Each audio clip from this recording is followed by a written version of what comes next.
గుజరాత్ రాష్ట్రంలోని అహ్మదాబాద్ నగరంలో గురువారం ఒక పెను విమాన ప్రమాదం చోటు చేసుకుంది.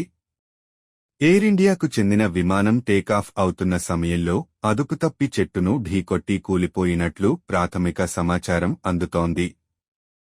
ఈ ఘటన స్థానిక మేఘాని నగర్ పరిధిలోని ఘోడాసర్ క్యాంప్ ప్రాంతంలో జరిగినట్లు అధికారులు తెలిపారు.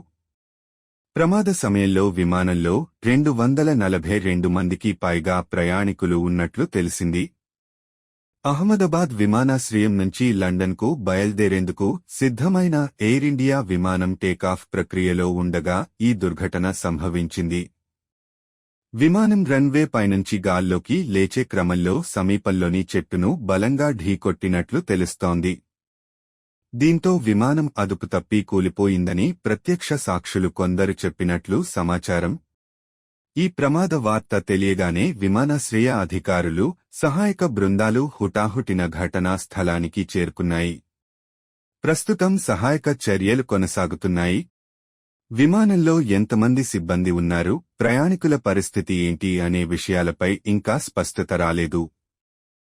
ఈ దుర్ఘటనలో ఆస్తి నష్టం, ప్రాణ నష్టం ఎంతమేరకు జరిగిందనే వివరాలు తెలియాల్సి ఉందని అధికారులు పేర్కొన్నారు.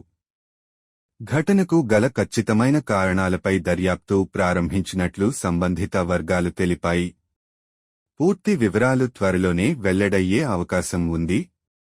ప్రయాణికుల బంధువులు ఆందోళన చెందుతున్నారు.